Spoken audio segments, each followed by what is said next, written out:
Have you ever wondered if love can grow from silence, not sparks? Today's story is about a girl who was never given a choice until she chose for herself. Stay close, because this quiet beginning hides a powerful ending. That morning, fog blanketed the valley like a quiet shroud. The distant bell of the village church echoed softly, reverberating through Jasmine like the world itself was slowly closing in. She stood by the window, her palm resting gently against the cool glass. Down the hill, the rows of vineyard reached out beneath the pale mist, like memories tucked away in the cracks of forgotten time. Jasmine Bellini, 19, the only daughter of a violinist who once lived for music but fell to ruin in the name of love. Her father had left when she was still a child. Since then, her mother, Sylvia, had become the sole force in Jasmine's life, not through love, but through a hard grip of control and calculation. And this morning, Sylvia wasn't just making a decision. She had solved it. "It's all arranged," her mother said flatly as Jasmine stepped down the staircase. "He's a respectable man, steady. No one else would have paid off my debts." Jasmine said nothing. She had long learned that silence was safer than words when there was no space left for feeling. She already knew the man's name, Luca Devereaux, a wealthy winemaker living alone in a hillside villa surrounded by vineyards, nearly 30 years older than her, widowed, reserved, a stranger in every sense. Today, Jasmine would become his wife, not for love, but because of a contract with no room for a heart. The wedding took place in a small chapel tucked between the village lanes, so modest it felt more like a baptism than a beginning of a life together. No flowers, no guests, just the soft toll of church bells, the wind murmuring through the old stained glass windows, and two strangers walking side by side, as if fulfilling a contract signed by someone else long ago. Jasmine Bellini wore a white dress borrowed from the town's second-hand shop. The lace at the neckline scratched her skin, like a reminder that this was not a dream, but a transaction. Her eyes held no spark, only a haunting stillness of quiet surrender.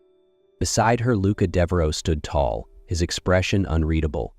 He didn't take her hand, didn't look at her for more than a passing glance. When the priest finished speaking, Jasmine gave the faintest nod, not in agreement, but in inevitability.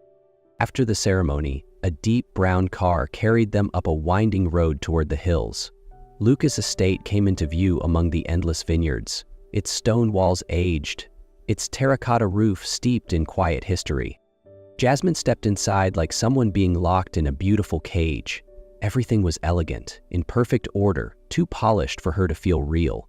No one said, "Welcome." No one asked, "Are you all right?"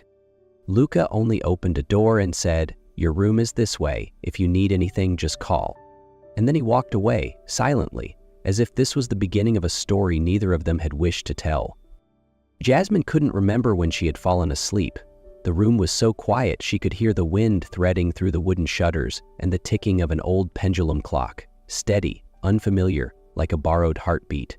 The sheets were white and untouched, the warm light from the bedside lamp casting a soft golden hue on the ceiling. But it didn't feel warm. It felt curated, perfect, for someone else. She sat up in the middle of the night, her hand clutching the edge of the blanket as if afraid someone might come in and take away the fragile quiet she had just found. But no one came. The next morning, as sunlight crept through the sheer white curtains, Jasmine awoke to a subtle fragrance floating in the air. Herbal tea. On a chair near the door sat a small wooden tray, a steaming cup of tea, 2 slices of toasted bread, and a neatly folded note. "Good morning. I'll be in meetings until noon. If you need anything, speak to Mrs. Moretti." The handwriting was sharp and tidy. There was no warning, no sarcasm, just a simple, ordinary message. Jasmine picked up the teacup, its warmth spreading from her fingertips to her chest, to her throat, and finally to the corners of her eyes. No one had ever done something for her without expecting something in return. No one had ever left a note without hidden meanings. She sat at the edge of the bed, sipping slowly, trying to steady her hands. Her heart didn't trust yet, but it no longer recoiled in fear either. It simply paused, quietly, as if listening. The days that followed passed like a quiet stream. No ripples, no sudden turns. Luca kept his distance, never pushing conversation, never stepping into Jasmine's space unless invited.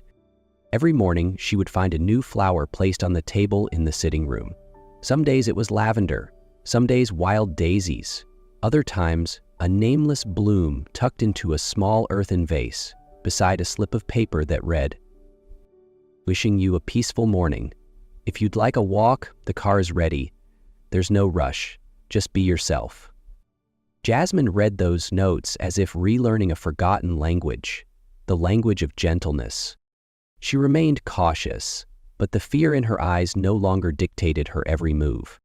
When she passed Luca in the hallway, she no longer held her breath. When they shared a meal, she no longer stared down at her plate. He wasn't trying to make her fall in love with him, and somehow that made her heart begin to listen. One morning, she found him in the library.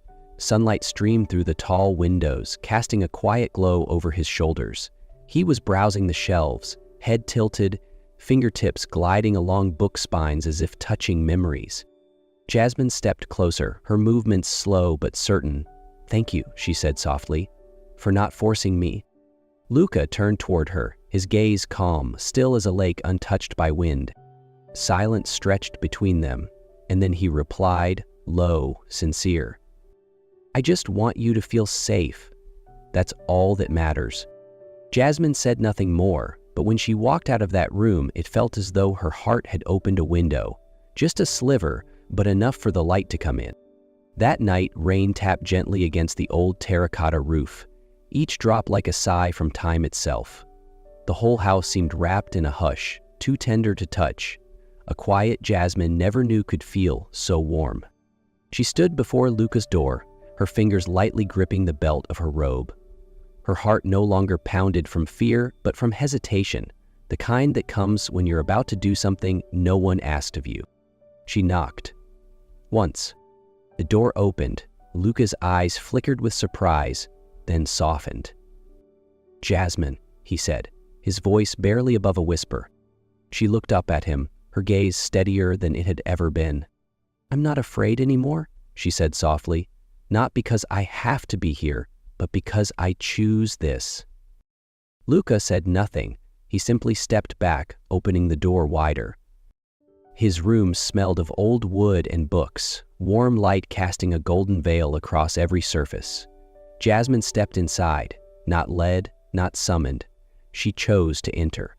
There was no urgency, no wild kisses or hurried promises, only a hand reaching for another, like an unspoken question, "Do you trust me?" And a look that answered, "I'm learning to." Luca touched Jasmine like one might touch a scar that no longer hurt but never forgot. A soft brush across her cheek, a kiss placed gently on her forehead, as if to say, "I'm here." He undressed her like unwrapping something sacred, not to claim, but to honor. Every movement was slow, deliberate, as though one misstep could shatter something fragile inside her. Beneath the amber glow of the lamp, they lay side by side, hand in hand. No one said, "I love you," but every breath, every touch, whispered it anyway. That night, Jasmine understood. Her body was not a debt to be repaid, but something worthy of tenderness. And in the stillness between two heartbeats, something began to bloom, softly but unmistakably real. After that night, nothing changed immediately. There were no bright smiles in the morning, no dramatic words of love, but small things, very small, began to appear, like the first signs of spring after a long, cold winter. Jasmine started wearing her hair down more often. She no longer avoided Luca's gaze when they saw each other in the kitchen. He didn't say much, but now he always waited for her to sit before beginning his meal. They shared breakfast in silence, but it was no longer heavy silence. It was a quiet kind of understanding. One morning, Jasmine walked into the sitting room and saw Luca sitting by the fireplace with a newspaper in hand.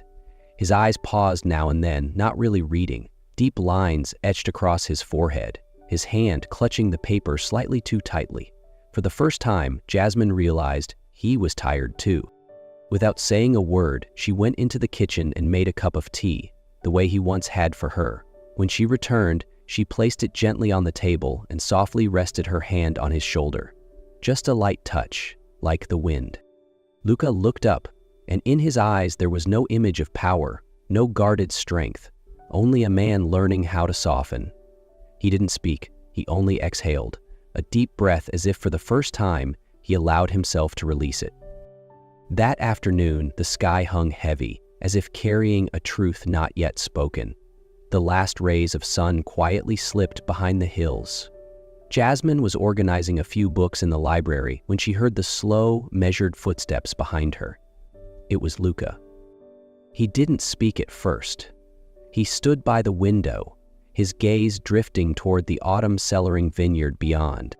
"There's something I need to tell you," he finally said, voice low. "Something I should have told you sooner. About your mother. About the real reason for this marriage." Jasmine lifted her head. Her heart skipped a beat. Luca turned, and in his eyes wasn't the usual calm, but a deep, restrained sorrow. "Your mother, Sylvia, she's in the final stage of cancer. When she came to see me, she didn't beg, didn't cry. She just said, 'I won't be here much longer. I can't leave my daughter alone.'" Each word fell heavy, sinking into Jasmine like stones. She stepped back, gripping the edge of the bookshelf as the world tilted slightly beneath her. All her resentment, hurt, and anger crumbled, giving way to a raw, aching realization. The next morning, she left the villa. Her mother's house was just as she remembered, small, sunlit, quiet. But this time, it didn't feel empty.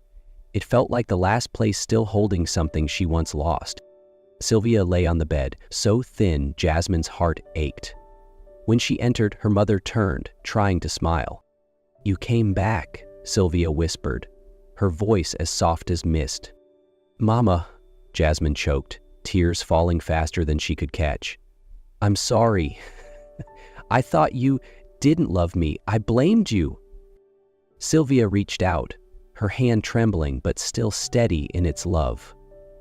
Jasmine rushed forward, kneeling by the bed, wrapping her arms around her mother. "I was just afraid I wouldn't have enough time to be there for you," Sylvia said, breath broken. "I knew the way I chose wasn't what you wanted, but it was all I had left to give." Jasmine held her tighter, her tears soaking into the shoulder of her mother's gown. "I understand now. I'm not angry. You did everything for me. I just wish I'd seen it sooner." Sylvia smiled, the first smile without strain. "As long as you understand, that's enough." And in that quiet embrace, where their tears blended into one rhythm, Sylvia closed her eyes, softly, like a leaf falling to earth. She didn't leave alone. She left in the arms of the daughter she loved more than life. Luca never left Jasmine's side during the funeral. He stood behind her as she cried over the casket, held her hand when mourners came, and stayed beside her in silence as dusk settled over the cemetery. He said nothing, but his presence, quiet, steady, was the only thing that kept Jasmine from falling apart. After the funeral, Jasmine returned to Luca's villa, not out of duty, but because she needed space to steady herself again. The house was as quiet as ever, but inside her, everything had changed. One afternoon, Luca took her to the winery, the place where everything began for him. There were no employees, no formalities, just the two of them, standing in the sunlit wooden room. In his hand was a small black envelope. "Jasmine," he called her name for the first time since her return. "I once took your freedom with a choice that wasn't yours." She looked at him, no longer avoiding his eyes. "And today," he continued, voice calm but certain, "I want to give it back to you." He opened the envelope and handed her a stack of documents, the winery, the villa, the entire estate, now in her name. Not out of obligation, not to keep you, but because you deserve to choose for yourself.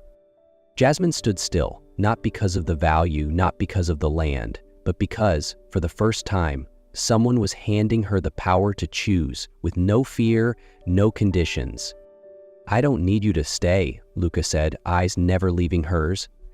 "I only need you to know what you want." She stepped forward, gently placed her hand on the folder. "I do," she whispered. For the first time, no one is choosing for me, and I choose to stay. They left the villa on a soft spring morning. No farewells, no ceremony, just an old pickup truck, a few boxes of books, a basket of flowers, and two people sitting side by side in silence, not to escape, but to begin again.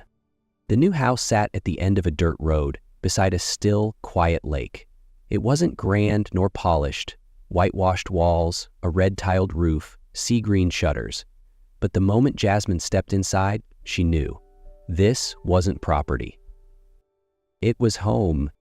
"I don't need luxury," Luca said, setting down a box of books in the living room. "I just need a place where we can be ourselves. No roles, no weight." And they began not with big promises, but small acts. Planting flowers by the porch, picking paint for the bedroom wall, hanging the first photo they took together above the fireplace. Every evening they sat on the wooden steps, watching the lake shift colors beneath the sunset. Few words were spoken, yet within those silences, something full, something healing, quietly bloomed. Before the seasons turned, there were many evenings of quiet reflection.